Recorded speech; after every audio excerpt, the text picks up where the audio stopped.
Halo, assalamualaikum warahmatullahi wabarakatuh. Selamat pagi teman-teman. Oke, kita melanjutkan ya untuk materi yang sebelumnya, yaitu terkait investasi non-kas. Kemarin kan kita baru membahas mulai dari pembentukan dari persekutuan. Nah, bagaimana sih contoh dari investasi non-kas sendiri untuk case-nya? Nah, oke, kita langsung masuk saja di sini. Nah, di sini ada contoh, ini adalah perusahaan Cola dan perusahaan Crown, di mana di sini dia dinilai ada diakui atau dicatat sebagai nilai wajar dan dicatat juga sebagai biaya di awal di sini. Nah, di sini teman-teman sudah bisa melihat ya, di sini ada data keuangan, dia dicatat dalam bentuk nilai wajar, kemudian juga dicatat dalam bentuk biaya awal. Nah, yang pertama yaitu mencatat investasi awal untuk Cola pada nilai wajar. Nah, kita lihat tadi untuk investasi non-kas itu bisa dalam bentuk aset tetap, misalkan kendaraan, tanah, kemudian bangunan. Nah, itu adalah salah satu contoh dari investasi non-kas. Nah, ini di sini Cola juga menginvestasikan di dalam persekutuannya dalam bentuk non-kas. Nah, yang dia investasikan yaitu ada tanah, bangunan. Nah, di sini teman-teman bisa perhatikan bahwa Cola itu diminta kita untuk mencatat investasi awal pada nilai wajar. Nah, kita lihat di data keuangan ini pada awalnya Cola di sini sudah jelas ya, tanah dicatatnya pada nilai wajar sebesar $10.000, teman-teman. Kemudian untuk bangunan di sini dicatatnya sebesar $40.000. Nah, tadi semua investasi baik kas maupun non-kas di dalam persekutuan itu dicatatnya sebagai modal, sehingga modalnya pasti bertambah. Nah, pencatatannya yaitu ketika kita dicatat sebagai nilai wajar, maka tanahnya didebit, kemudian bangunannya didebit. Teman-teman juga pasti semoga masih ingat ya, kalau aset tetap itu bertambah pasti di debit. Tanah tadi nilai wajarnya sebesar $10.000, kemudian bangunan sebesar $40.000, teman-teman. Sehingga modal Cola yang diinvestasikan ke dalam persekutuan sebesar $50.000. Nah, itu ketika dicatatnya pada nilai wajar, teman-teman. Kemudian sama halnya dengan Crown di sini. Dia juga menginvestasikan di sini, tapi dalam bentuk investasi kas di sini. Nah, kita lihat di sini di data keuangan sebelumnya. Crown dia menginvestasikan ada kas, kemudian juga ada persediaan. Dan baik itu kas maupun non-kas itu diakuinya, dicatatnya sebagai modal untuk di persekutuan. Sehingga untuk Crown sendiri sama, ketika dicatat pada nilai wajar, kas akan bertambah sebesar $7.000.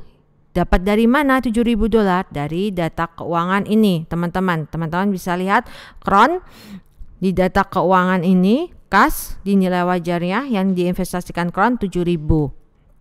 Kemudian persediaan. Jadi Crown ini juga dia menginvestasikan dalam bentuk persediaan. Kalau persediaannya bertambah, dia akan termasuk dalam aset ya, teman-teman. Jadi dia dicatatnya di debit. Kita lihat data keuangannya. Persediaannya di sini Crown menginvestasikan sebesar $35.000. Berarti persediaannya bertambah di debit sebesar $35.000, sehingga modal Crown di dalam sekutu itu sebesar $42.000. Dari $7.000 ditambah $35.000. Jadi modalnya $42.000.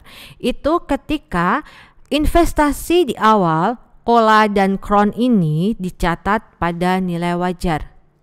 Nah, tadi kita semua sudah melihat di sini ada nilai wajar, ada dicatatnya pada biaya. Nah, bagaimana sih ketika dicatatnya sebagai biaya? Apakah ada perbedaan dalam membuat jurnalnya? kita lihat di sini ketika mencatat investasi pada biaya awal. Yang pertama di Kola. Tadi Kola menginvestasikan tanah dan bangunan. Kita lihat di sini di data keuangannya teman-teman. Kola di sini tadi kalau nilai wajarnya tanah itu 10.000. Nah, di sini dicatat pada biaya dia diakuinya sebesar 5.000. Berarti di debit dicatat 5.000. Kemudian bangunan debit sebesar 30.000. Dari mana? Dari data keuangan yang dia dicatatnya diakuinya sebagai biaya sebesar 30.000.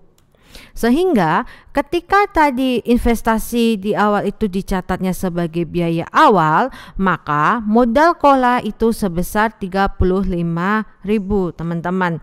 Sedangkan tadi ketika dicatatnya pada nilai wajar, maka modal Kola sebesar 50.000. Jadi ada perbedaan ya. Ketika dicatat sebagai nilai diakuinya dengan nilai wajar, dengan diakuinya dengan biaya itu ada perbedaan hasilnya. Kemudian mencatat investasi pada biaya awal untuk Kron sendiri. Nah, kita lihat tadi Kron ini menginvestasikan kas di sini sebesar $7. Kemudian persediaannya sebesar, kita lihat. Nah, di sini ada data ya untuk persediaan di pada biaya $28.000. Nah, sehingga modal Kron saat ini jika dicatatnya pada biaya awal maka sebesar $35.000. Apakah ada perbedaan dengan yang tadi dicatatnya dengan nilai wajar? Coba kita lihat. Nah, investasi Kron ketika dicatat dengan nilai wajar itu sebesar $42. Lebih tinggi ya dibanding dia diakuinya sebagai biaya awal $35.000 teman-teman. Jadi ada perbedaan ya Kola dan Kron ketika dicatat dengan menggunakan nilai wajar dan biaya awal. Jadi teman-teman perhatikan ketika nanti ada case atau soal seperti itu, dilihat dia ada data keuangan apakah di situ dimintanya hanya nilai wajar saja atau dengan biaya dicatatnya gitu. Nah, kemudian ketika kita sudah beroperasi teman-teman, kemudian kita akan menjual aset kita. Nah, Kola dan Kron tadi kan mereka bergabung ya, join, membentuk suatu perusahaan. Nah, mereka masing-masing menginvestasikan, ada kas, ada tanah, ada bangunan, ada persediaan. Nah, sekarang mereka ingin menjual aset tersebut. Nah, bagaimana sih pencatatannya? Kebetulan di sini kasusnya penjualan aset itu dicatatnya pada nilai wajar, teman-teman. Nah, si Kron dan Kola ini dia ingin menjual tanah, bangunan, dan persediaannya. Nah, di data keuangan tadi kita sudah melihat bahwa tanah pada nilai wajar itu diakuinya atau dicatatnya sebesar $10.000. Kemudian bangunan dicatatnya sebesar $40.000 pada nilai wajar dan persediaan dicatatnya sebesar $35.000. Nah, tanah bangunan persediaan ini akan dijual. Otomatis aset tanah bangunan dan persediaan akan berkurang dan dicatatnya di posisi kredit teman-teman. Sehingga ketika kita menjual aset kita, maka kita pasti akan memperoleh pemasukan kas. Berapa kas yang kita peroleh?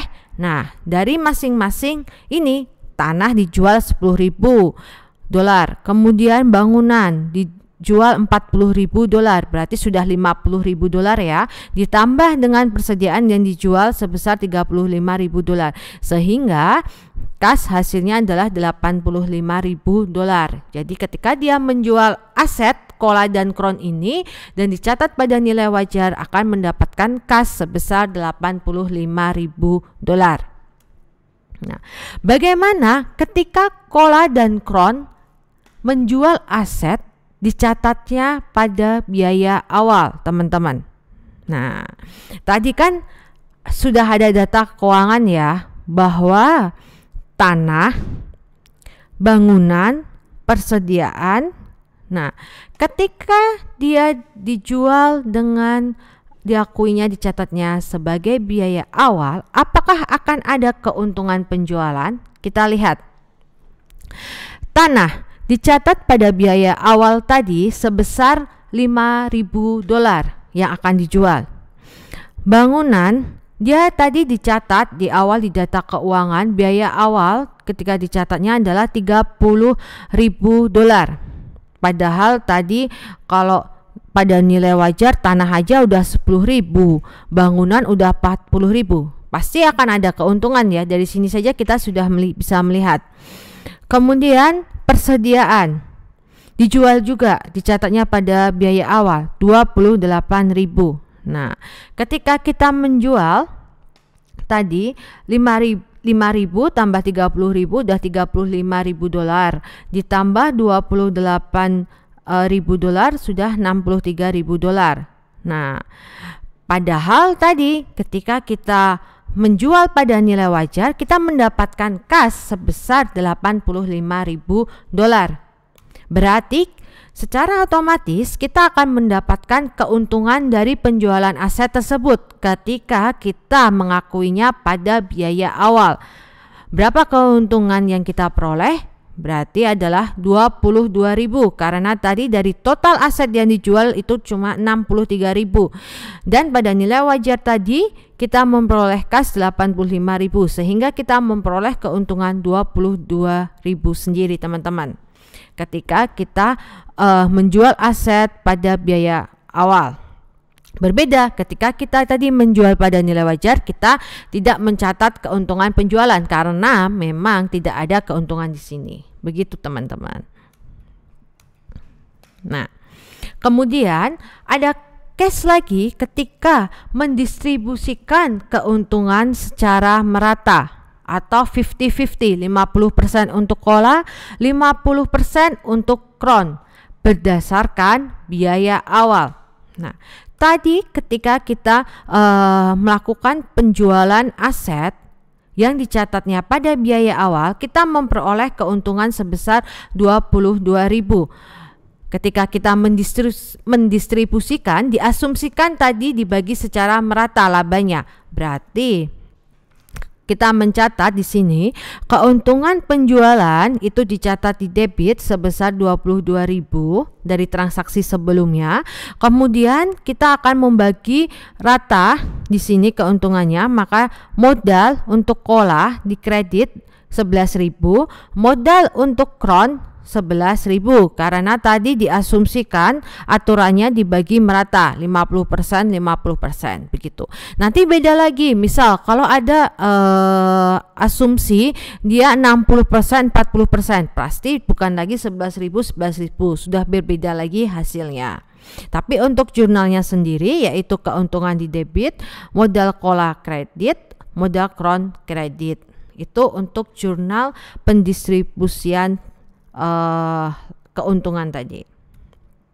Nah, kemudian juga ada case terkait dengan mendistribusikan kas dalam likuidasi akhir berdasarkan biaya awal.